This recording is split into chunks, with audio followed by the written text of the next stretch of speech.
Imaginez un instant que vous êtes le propriétaire d'une forteresse magnifique. Chaque soir, vous verrouillez la porte principale, vous éteignez les lumières et vous vous endormez, confiant dans la solidité de vos murs.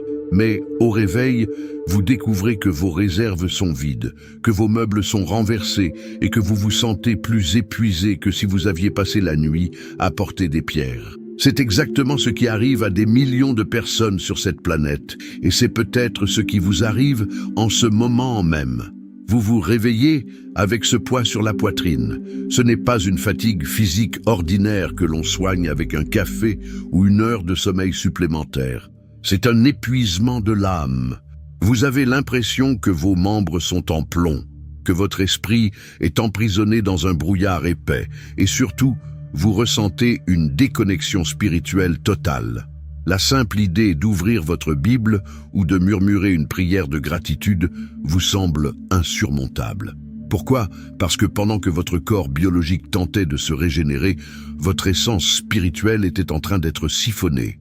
En tant que personne ayant une connaissance profonde des mécanismes de l'ombre, je suis ici pour briser le silence. Le monde moderne a commis l'erreur fatale de réduire le sommeil à un simple processus neurologique.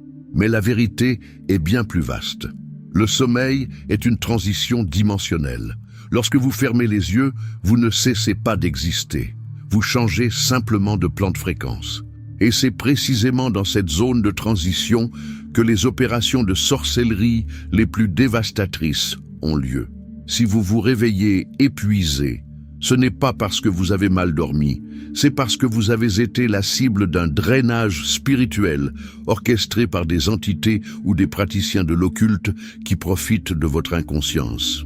Aujourd'hui, nous n'allons pas seulement parler de fatigue, nous allons parler de guerre. Nous allons révéler comment les warlocks et les entités nocturnes manipulent votre énergie vitale, comment ils utilisent le territoire de la nuit pour altérer votre destin, et comment vous pouvez transformer votre chambre en une zone interdite pour les ténèbres.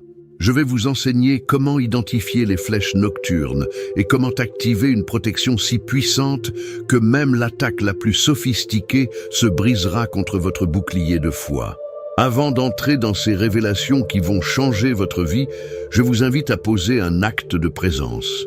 Cliquez sur le bouton « J'aime » pour signaler au monde spirituel que vous réclamez votre autorité. Et surtout, dites-moi dans les commentaires, d'où nous suivez-vous? De quelle ville? De quel pays? C'est une immense joie de voir cette armée de lumière se rassembler, car là où 2 ou 3 sont unis par la connaissance de la vérité, les chaînes commencent déjà à se briser. Êtes-vous prêt à reprendre le contrôle de vos nuits? Alors, commençons ce voyage vers votre libération totale. Partie 1. La géographie spirituelle de la nuit et les vertités bibliques. Pour vaincre un ennemi, il faut comprendre le terrain sur lequel il opère. La Bible est extrêmement claire sur la nature de la nuit, bien plus que ce que l'on nous enseigne habituellement dans les églises. Dans les Écritures, la nuit n'est jamais neutre. C'est un territoire de rendez-vous divin, mais aussi de complots démoniaques. Regardez l'exemple de Job, 33, 14 à 16. Il est dit que Dieu parle d'une manière puis d'une autre, et que dans les songes, dans les visions nocturnes, quand un sommeil profond tombe sur les hommes, il ouvre leur oreille et scelle son instruction. Cela nous prouve que pendant le sommeil, notre esprit est ouvert. Le subconscient devient une éponge. C'est le moment où le Créateur télécharge des directives, de la paix et de la force dans notre esprit. Mais voici la réalité brutale. Si Dieu peut ouvrir votre oreille pendant que vous dormez, l'ennemi le sait et il essaie d'intercepter cette transmission. La nuit est divisée en veilles spirituelles. Entre minuit et 3 heures du matin, nous entrons dans ce que les anciens appelaient l'heure du sacrifice, ou la 4e veille. C'est le moment où le voile entre le monde physique et le monde spirituel est le plus fin. Pourquoi? Parce que l'activité humaine ralentit, le bruit psychique de la foule s'éteint et les fréquences spirituelles deviennent dominantes. C'est durant cette période que la majorité des rituels de sorcellerie sont activés. Pendant que vous êtes dans un état de θ ou de delta, les ondes cérébrales du sommeil profond, votre garde logique est levée. Vous n'avez plus de filtre critique.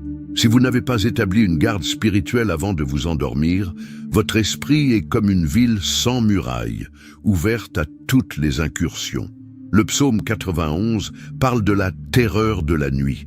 Cette terreur n'est pas une peur psychologique, c'est une entité, une pachade en hébreu, qui cherche à instiller la défaite dans votre âme pendant que vous êtes vulnérable.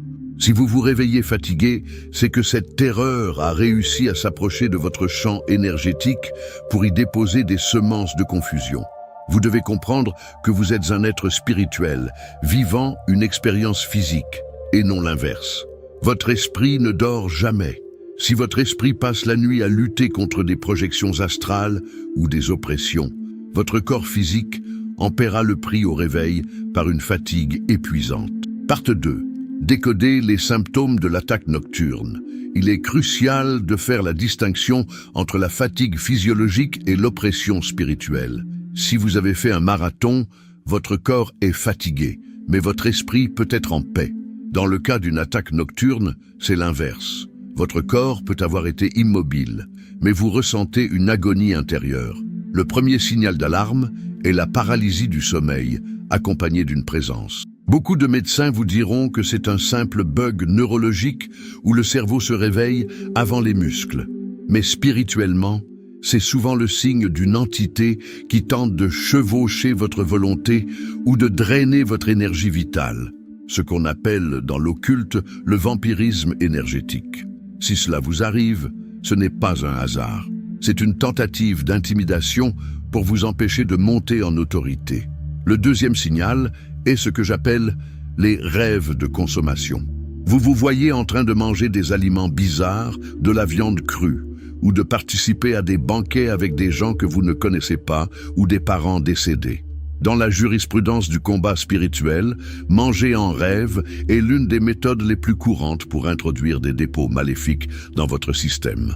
Ces aliments sont des vecteurs de maladies, de blocages ou de poisons spirituels. Si vous vous réveillez après un tel rêve avec un goût amer dans la bouche ou une lourdeur d'estomac, vous avez été victime d'une opération de sorcellerie visant à polluer votre destin. Le troisième signal est le réveil brutal, à 3 heures du matin, avec une accélération cardiaque ou une angoisse soudaine. C'est l'heure où les forces des ténèbres concluent leur rituel et envoient les flèches de la journée à venir. Si vous êtes réveillé à cette heure, c'est que votre esprit a détecté l'intrusion. Ne vous contentez pas de vous rendormir, c'est une convocation au combat. L'ennemi essaie de voler votre paix matinale pour que, dès le lever du soleil, vous soyez déjà en mode survie plutôt qu'en mode conquête. Partie 3. Les coulisses de l'ombre. Comment les sorciers opèrent. Je vais vous dire quelque chose que peu de gens osent exprimer par peur ou par ignorance. Dans les hautes sphères de l'occulte, le sommeil des chrétiens est surveillé. Les pratiquants de la sorcellerie utilisent la projection astrale pour visiter les foyers. Ils cherchent des signatures spirituelles. Si votre maison n'est pas couverte par la prière, elle apparaît dans le monde spirituel comme une zone sombre et sans défense. Les attaques peuvent prendre la forme de mari de nuit ou de femme de nuit. Ce ne sont pas des mythes. Ce sont des entités incubes et succubes qui viennent voler votre semence spirituelle, votre créativité et votre force vitale par des interactions sexuelles oniriques. Le but final est de créer une alliance inconsciente qui bloque votre mariage physique, votre prospérité et votre relation avec Dieu. Si vous vous réveillez avec un sentiment de honte, de souillure ou de vide extrême, vous devez comprendre qu'un échange illégal a eu lieu dans l'invisible. Pourquoi font-ils cela? Parce qu'un être humain fatigué est un être humain manipulable. Si l'ennemi réussit à vous épuiser pendant la nuit, vous n'aurez pas la force de déclarer la parole de Dieu sur vos finances. Vous n'aurez pas la patience de traiter votre conjoint avec amour. Vous n'aurez pas la clarté d'esprit pour prendre des décisions stratégiques au travail. En volant votre nuit, ils volent votre avenir. C'est une guerre d'usure. Ils ne cherchent pas toujours à vous tuer d'un coup. Ils cherchent à vous éteindre petit à petit, jour après jour, réveil après réveil. Partie 4. Les portes ouvertes. Pourquoi l'accès est-il possible? Maintenant, nous devons parler de votre responsabilité. Pourquoi ces entités ont-elles accès à votre chambre? La Bible dit dans le psaume 5,12 que Dieu entoure le juste de sa faveur comme d'un bouclier. Alors, comment le bouclier peut-il être percé? La porte la plus commune est ce que vous regardez avant de dormir. Votre œil est la lampe de votre corps. Si vous consommez des films d'horreur, de la pornographie ou même des informations chargées de peur et de haine juste avant d'éteindre la lumière, vous créez un pont de fréquence. Vous donnez au monde spirituel une invitation basée sur la résonance. Si votre esprit est rempli d'images de ténèbres, les entités des ténèbres se sentent chez elles dans votre subconscient. Une autre porte majeure est le péché non confessé ou l'amertume. Éphésiens 4, 26 dit que le soleil ne se couche pas sur votre colère. Ce n'est pas seulement un conseil moral, c'est une règle de sécurité spirituelle. La colère et l'amertume agissent comme des balises GPS pour les esprits oppresseurs. Si vous vous endormez avec de la haine contre quelqu'un, vous confiez littéralement les clés de votre esprit à l'ennemi pour la nuit. Enfin, il y a les objets physiques. Beaucoup de gens dorment dans des chambres encombrées d'objets occultes, de talismans, de masques rituels achetés en voyage, ou de vêtements ayant appartenu à des personnes pratiquant la sorcellerie. Ces objets possèdent une charge. Ils servent d'encre pour les entités dans le plan physique. Si votre environnement immédiat est contaminé, votre sommeil le sera aussi. Pour être imbattable, vous devez faire un inventaire spirituel de votre sanctuaire de repos. Partie 5. Le protocole de défense. Reprendre le contrôle de sa nuit. Il est temps de passer à l'offensive. Vous n'avez pas à subir cette fatigue une nuit de plus. Voici le protocole de victoire que vous devez implanter. Étape 1. La purification de l'environnement. Votre chambre doit être dédiée exclusivement au repos et à l'intimité saine. Retirez la télévision si possible. Éteignez les écrans au moins 30 minutes avant de dormir. Oignez les cadres de vos portes et de vos fenêtres avec de l'huile en déclarant que ce lieu est sous le sang de Jésus. Cela peut paraître simple, mais dans le monde spirituel, cet acte de foi crée une barrière de feu. Étape 2. Le déchargement spirituel. Avant de fermer les yeux, pratiquez le transfert de fardeau. Dites explicitement « Seigneur, je dépose entre tes mains les soucis de cette journée. Je pardonne à telle personne. Je refuse de porter cette anxiété dans mon sommeil. » Ne laissez pas votre cerveau travailler sur des problèmes que seul Dieu peut résoudre. En vidant votre esprit, vous retirez à l'ennemi le carburant dont il a besoin pour créer des cauchemars. Étape 3. L'activation de la parole. Ne vous contentez pas de lire la Bible, proclamez-la. Lisez le psaume 4:8. « Je me couche et je m'endors en paix. Car toi seul, ô Éternel, tu me donnes la sécurité dans ma demeure. » Faites de ce verset votre dernière pensée. La parole de Dieu est une épée à double tranchant. En l'emmenant dans votre sommeil, vous postez un garde armé à l'entrée de votre subconscient. L'ennemi ne peut pas pénétrer une zone saturée par la fréquence de la vérité biblique. Si vous faites partie de ceux qui se réveillent systématiquement entre minuit et 3 heures du matin, félicitations. Vous n'êtes pas victime d'insomnie, vous êtes appelé à la sentinelle. Au lieu de vous lamenter ou de regarder votre téléphone, ce qui tue votre réceptivité spirituelle, levez-vous ou asseyez-vous dans votre lit. C'est à ce moment-là que vous devez exercer votre autorité de guerrier de la nuit. Priez pour votre famille, brisez les rituels qui sont faits contre votre ville, réclamez les bénédictions qui ont été interceptées. La Bible dit que celui qui gagne la ville tôt le matin possède ses portes. En priant pendant cette veille, vous coupez l'herbe sous le pied des sorciers. Vous devenez celui qui attaque et non plus celui qui est attaqué. Comprenez que votre fatigue matinale disparaîtra dès que vous commencerez à gagner ces batailles. La victoire spirituelle procure une adrénaline céleste qui surpasse toute fatigue physique. Un chrétien qui sait prier la nuit est un chrétien qui marche comme un géant pendant la journée. Ne craignez plus ces réveils nocturnes, transformez-les en plateforme de puissance. Vous êtes un enfant de la lumière et la lumière ne craint pas l'obscurité. C'est l'obscurité qui s'enfuit devant la lumière. Partie 6. Vers une nouvelle dimension de vigueur. Le but final de cet enseignement est que vous deveniez totalement imbattable. Imaginez la sensation Ouvrir les yeux à 6 heures ou 7 heures du matin et ressentir une explosion d'énergie. Sentir que votre esprit est léger, que votre connexion avec Dieu est intacte et que vous avez déjà la stratégie pour votre journée. C'est ce que Dieu veut pour vous. Le repos est une arme. Si l'ennemi arrive à vous voler votre repos, il entrave votre capacité à entendre la voix de Dieu. Un esprit fatigué confond ses propres pensées avec la direction divine. Mais un esprit reposé est comme un lac calme qui reflète parfaitement la lumière du soleil. En protégeant vos nuits, vous affinez votre discernement. Vous devenez capable de sentir le danger de loin et de saisir les opportunités avant tout le monde. N'oubliez jamais que vous avez été racheté à un grand prix. Votre corps, votre âme et votre esprit appartiennent au Seigneur. Aucune puissance occulte n'a le droit légal de vous drainer, sauf si vous lui permettez de le faire par ignorance ou négligence. Aujourd'hui, l'ignorance est terminée. La connaissance que vous venez de recevoir est une clé d'or. Utilisez-la.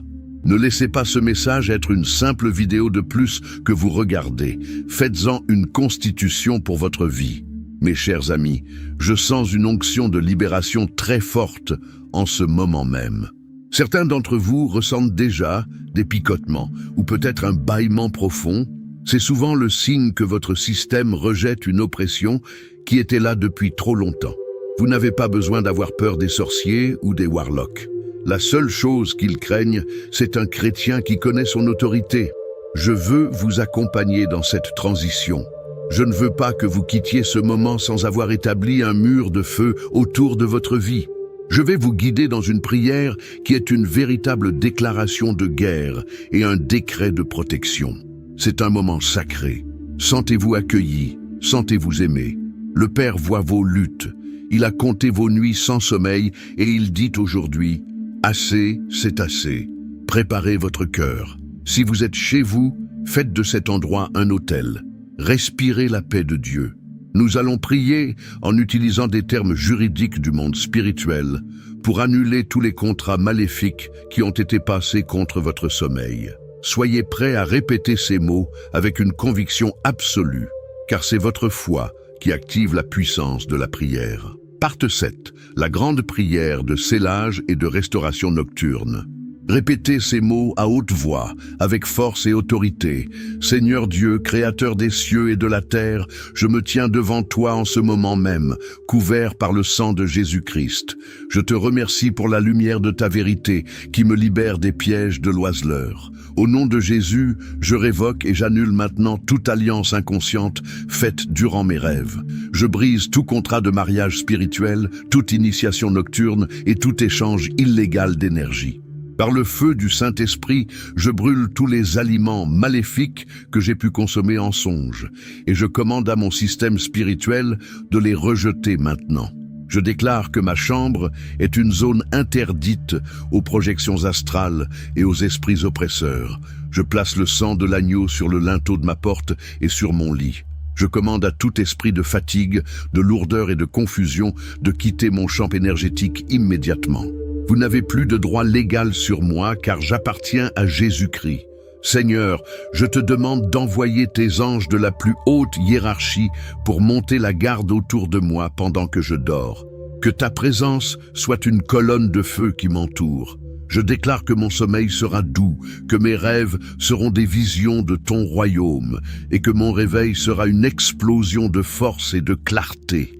Je récupère maintenant tout ce qui m'a été volé dans la nuit, ma joie, ma vigueur, ma paix et ma créativité. Je scelle cette prière dans le sang de Jésus. Je me lève comme un conquérant et je proclame que je suis protégé, victorieux et imbattable, aujourd'hui et pour toujours. Amen. Sentez cette liberté. Quelque chose a bougé. La structure même de vos nuits vient d'être reprogrammée par la puissance de la déclaration. Mais souvenez-vous, la victoire appartient à ceux qui s'imposent. Le monde spirituel écoute ce que vous dites. C'est pourquoi je veux que vous fassiez maintenant une déclaration publique ici. C'est un acte prophétique. Écrivez dans les commentaires « Je reprends les clés de mes nuits et je marche dans la force du Seigneur. En écrivant cela, vous n'écrivez pas juste sur un écran, vous gravez un décret dans l'invisible. Vous dites aux ténèbres que vous n'êtes plus une cible facile. Prenez le temps de lire les témoignages des autres. Si vous avez ressenti un poids quitter vos épaules pendant la prière, partagez-le. Votre témoignage est une arme qui peut libérer un frère ou une sœur à l'autre bout du monde. Soyez ce phare de lumière, soyez ce semeur d'espoir. Si ce message a résonné en vous, si vous sentez que c'est l'instruction dont vous aviez besoin pour passer au niveau supérieur, abonnez-vous et activez la cloche. Nous sommes dans une mission quotidienne de libération. Partagez cette vidéo massivement. Il y a tant de gens qui se réveillent chaque matin en pensant qu'ils sont malades, alors qu'ils sont simplement attaqués. Soyez celui qui leur apporte la clé de leur guérison. Mes chers amis, avant de nous quitter, je veux que vous gardiez cette pensée. La nuit a été créée par Dieu pour être une bénédiction, pas une malédiction. Le Créateur ne sommeille ni ne dort, justement pour que vous puissiez le faire en toute sécurité. Ne laissez plus jamais l'ombre vous faire croire qu'elle est plus puissante que la lumière qui réside en vous. Partez d'ici avec la tête haute. Regardez votre lit ce soir, non pas avec crainte, mais avec l'autorité d'un roi ou d'une reine qui rentre dans son palais. Vous êtes gardé, vous êtes aimé et surtout vous êtes victorieux. Passez une nuit excellente, remplie de la paix qui surpasse toute intelligence. Restez ferme dans la foi, restez vigilant dans la prière, et nous nous retrouverons très bientôt pour continuer à briser les œuvres des ténèbres et à élever le nom qui est au-dessus de tout nom. À notre prochain rendez-vous, et que la grâce soit avec vous.